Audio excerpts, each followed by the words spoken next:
अगर आपको यह पता चल जाए कि बोर्ड एग्जाम के अंदर कॉपीज चेक कैसे होती हैं, तो आप अपने आंसर्स को इस प्रकार से लिख कर आ सकते हो जिसकी मदद से एग्जाम के अंदर आपके एक भी नंबर नहीं कटने वाले।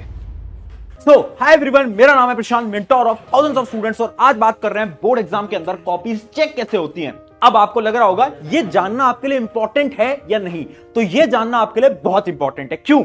क्योंकि इस वीडियो को बनाने से पहले मैंने बहुत सारे बोर्ड एग्जाम्स के उन टीचर से बात करी जो कि कॉपीज को चेक करते हैं, जैसे कि सीबीएसई बोर्ड, आईसीएसई बोर्ड और भी बहुत सारे बोर्ड के टीचर्स से। और उनसे बात करके मुझे यह पता चला कि उनकी कॉपी चेकिंग करने का भी एक प्रोसेस है, और अगर उस प्रोसेस को आपने समझ लिया और वो गलतियां आपने नहीं करी तो वो आपके एक भी नंबर नहीं काट सकते। और इस बात को मैं गारंटी से बता रहा हूं, और सारे प्रूफ्स भी आज मैं लेकर आया हूं, तो एक एक करके सारी चीजें समझाऊंगा। बट आपके भी मन में बहुत सारे सवाल आते होंगे, प्रॉब्लम्स आते होंगे, जैसे कि मेरे मन में भी बहुत सारे सवाल थे, जैसे कि क्या पार्शियल मार्किंग होती है? जैसे कि आपको स्कूल के अंदर तो स्टेप मार्किंग नहीं मिलती होगी, आप मैथ्स का कोई क्वेश्चन सॉल्व करके आते होंगे और आपके टीचर बोलते होंगे कि आपको पूरे नंबर नहीं मिलेंगे, आपको स्टेप नंबर नहीं मिलेंगे, बोलते हैं ना।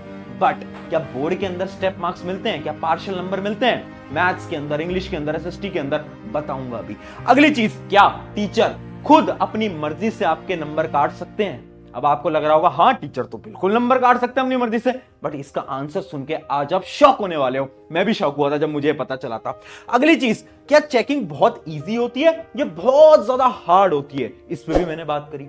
अगली चीज, मार्क्स इंक्रीज करने के कोई तरीके हैं क्या, कोई हैक है क्या? बिल्कुल है। लास्ट में मैं आपको एक बैक बेंचर स्ट्रैटेजी भी बताने वाला हूं। अगर आप वो स्टूडेंट हो जिसने अच्छी पढ़ाई नहीं करी है, आपको एक ऐसा हैक दूंगा जिसकी मदद से आपके 10 से 15 नंबर इंक्रीज हो जाएंगे। सबसे पहले जो आपका सवाल है ना, ये बताओ, क्या टीचर खुद से मार्क्स कट कर सकते हैं? क्या लगता है इसका आंसर? इसका एक्चुअल आंसर है नहीं, टीचर खुद से नंबर नहीं काट सकते। सुन के शौक लगा, बट ऐसा क्यों होता है? ऐसा इसलिए होता है क्योंकि बोर्ड एग्जाम के अंदर आपके टीचर्स को, जो कि आपकी कॉपीज को चेक करते हैं, उनको कुछ इस प्रकार की आंसर की मिल रही होती है। जैसे कि मैं एक आंसर की आपके सामने लेकर भी आया हूं। यह आंसर की आपको भी इंटरनेट पे मिल सकती है, आप सर्च कर लो। जैसे आप सीबीएसई बोर्ड के स्टूडेंट हो तो जाओ और सर्च करो, है ना, कि सीबीएसई बोर्ड आंसर की, तो वो आपको मिल जाएगी। तो ये जो आंसर की होती है ना, ये हर एक टीचर को दी जाती है। मान लो एक बोर्ड एग्जाम का टीचर है, वो बैठा है, तो उसके हाथ में आंसर की होगी, जो कि बोर्ड एग्जाम सबको भेजता है, हर एक टीचर को, जो कि कॉपीज को चेक कर रहा होता है। और उन टीचर को इसी आंसर की के अकॉर्डिंग कॉपीज को चेक करना होता है। यानी वो अपने मन से तुम्हारे ज्यादा नंबर नहीं काट सकते, उनको इन पैटर्न को फॉलो करना पड़ता है। अब पैटर्न क्या होते हैं समझा देता हूं। पैटर्न के अकॉर्डिंग ना हर चीज के मार्क्स फिक्स्ड होते हैं। यही बोर्ड एग्जाम ने एक रूल बनाया हुआ है। जैसे कि मैं आपको दिखाता हूं, मान लो तुम इंग्लिश का एक पेपर दे रहे हो, उसमें आपके लेटर तो आते होंगे। मान लो लेटर है 5 नंबर का या फिर 4 नंबर का, तो यहां पर लिखा होता है कि नंबर कैसे डिवाइडेड है। जैसे कि मैं आपको एकदम डिटेल में दिखाता हूं, तो यहां पर लिखा हुआ है 2 मार्क्स फॉर कंटेंट, यानी बच्चे ने कैसा आंसर लिखा है उसके आप 2 नंबर दो। उसके अलावा आपको 2 नंबर देने हैं एक्सप्रेशन के, यानी कोई ग्रामेटिकल एरर तो नहीं है, अगर है तो 1 नंबर टीचर आपके यहां पर काट सकता है। क्यों? क्योंकि ऐसा रूल बनाया हुआ है। उसके अलावा 1 नंबर मिलते हैं किसके, कि उसके आइडियाज क्या है, उसने अपने आइडियाज को कनेक्ट कैसे करा है लेटर को लिखते समय। यानी एक प्रॉपर आंसर की दी जाती है, जिसके अकॉर्डिंग एक टीचर को कॉपीज को चेक करना रहता है। ये सिर्फ इंग्लिश में नहीं, ऐसा ही साइंस में, सोशल साइंस में, मैथ्स में, सब में होता है। अब तुम्हारे मन में सवाल आ रहा होगा कि आखिर ये आंसर की बनाई कैसे जाती है, इनका क्या रूल होता है? तो इसका रूल होता है कि जितने भी आंसर्स होते हैं वो एनसीईआरटी से लिए जाते हैं। यानी मैं आपको एक और एग्जांपल दिखाता हूं, देखो। और यहीं पर ही मैं एक बहुत अच्छी ट्रिक देने वाला हूं आपको। ट्रिक ये है ना, always right answers from NCERT. हमेशा आंसर, वो जो तुम्हारी किताब है ना, उसके आंसर तुम लिख कर आया करो। क्यों? मान लो एक सवाल है, एग्जांपल लेता हूं, मान लो एक सवाल है, explain any 3 major challenges faced by political parties. ये क्वेश्चन आया। अब आपके टीचर की जो आंसर की है ना, जो कि बोर्ड एग्जाम वाले देंगे, उनमें उन टीचर्स को इस प्रकार से आंसर लिखे हुए मिलेंगे कि या तो बच्चे ने ये लिखे हैं, और या तो बच्चे ने ये लिखे हैं, या तो बच्चे ने ये लिखे हैं, ऐसे।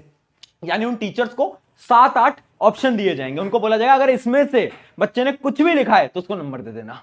और वो 7-8 पॉइंटर कहां से मिलते हैं? वो 7-8 पॉइंटर्स मिलते हैं कहां से? एनसीईआरटी से। वो बनाए जाते हैं एनसीईआरटी से। इस वजह से हर एक टीचर आपको बोलता है कि हमेशा एनसीईआरटी को ढंग से पढ़ो और आंसर भी एनसीईआरटी के हिसाब से लिख कर आओ। क्योंकि अगर आपने आंसर को एनसीईआरटी के हिसाब से लिखा, टीचर की आंसर की में टीचर को दिखा कि अच्छा ये सारे पॉइंट्स इसने लिखे हुए हैं, नंबर पूरे मिल जाएंगे। बट अगर पॉइंट आपकी जो एनसीईआरटी से बाहर का है और टीचर को उनके आंसर की में नहीं मिला, तब प्रॉब्लम हो सकती है। तो बहुत इंपॉर्टेंट पॉइंट है, हमेशा पढ़ाई करो एनसीईआरटी से, आंसर को याद करो, एनसीईआरटी वाले आंसर को याद करो, क्योंकि चेकिंग ऐसी होती है। ठीक है, अब बात करते हैं आपका एक और डाउट, भैया क्या जो पार्शियल मार्किंग है वो हमें मिलती है स्पेशली मैथ जैसे सब्जेक्ट में, फिजिक्स जैसे सब्जेक्ट में? तो इसका आंसर मैं आपको विद प्रूफ दिखाता हूं। इसका आंसर है यस, बिल्कुल मिलती है। अब मैं आपको आंसर की दिखाता हूं मैथ्स की। जैसे कि एक क्वेश्चन आया होगा प्रोबेबिलिटी का, तो यहां पर देखो साफ लिखा है, अगर एक स्टूडेंट ने यहां तक सही कैलकुलेट करा है तो उसको 1 नंबर दे दो।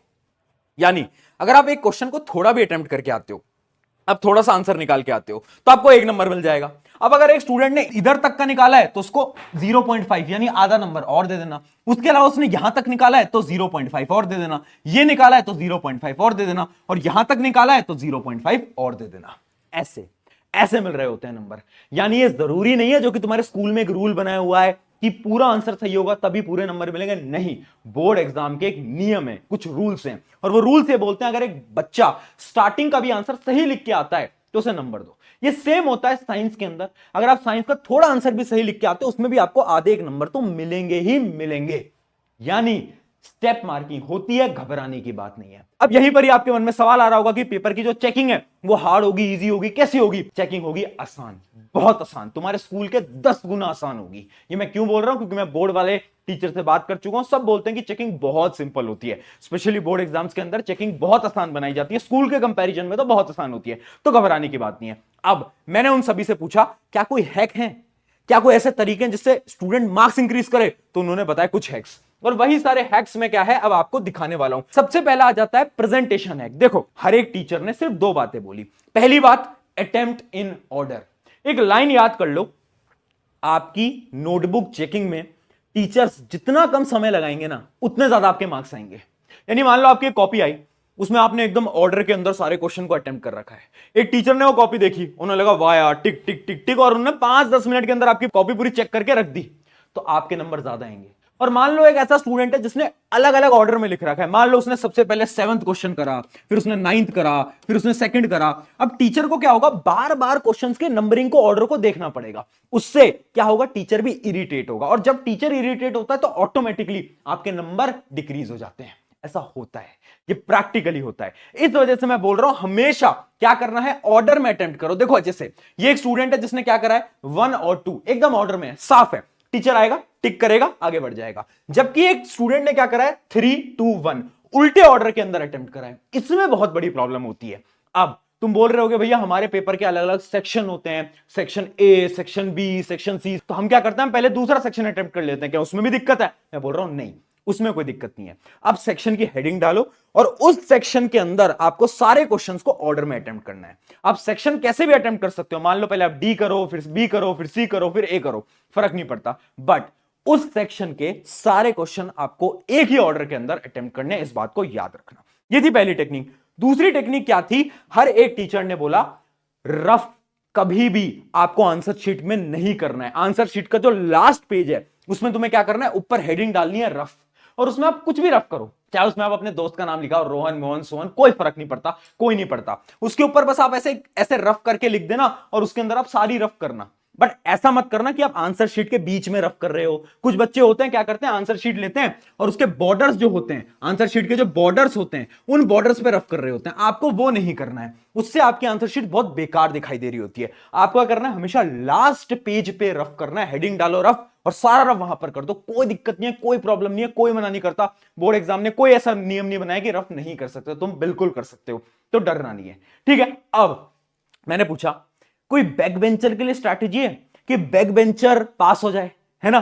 तो उन्होंने एक बड़ी अच्छी स्ट्रैटेजी बताई और वही है अपनी बैक बेंचर स्ट्रैटेजी। देखो हर एक बैक बेंचर जिसको क्वेश्चन पढ़ रहे हो और तुम्हें आ रहा है कि यार ये क्वेश्चन तो मुझे आता ही नहीं है, कभी भी क्वेश्चन को छोड़कर मत आना, कुछ भी लिखो।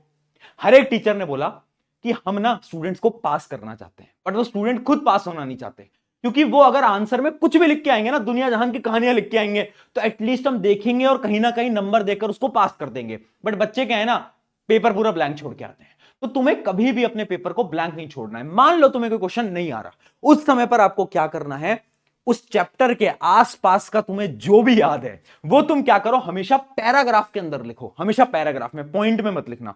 पॉइंट में लिखोगे तो पकड़े जाओगे, नंबर कट जाएंगे। हमेशा पैराग्राफ के अंदर तुम एक पूरे आंसर को फ्रेम कर देना, जो भी तुम्हें उस चैप्टर का याद है पूरा तुमने आसपास का लिखा, बस। अगर तुम्हारी फेल होने वाली 9 बता रही होगी या फिर तुम्हारे नंबर कम आ रहे होंगे तो टीचर उसमें आधा 1 नंबर 2 नंबर बढ़ाकर अच्छे नंबर तुम्हारे ला देगा। ये हर एक टीचर करते हैं।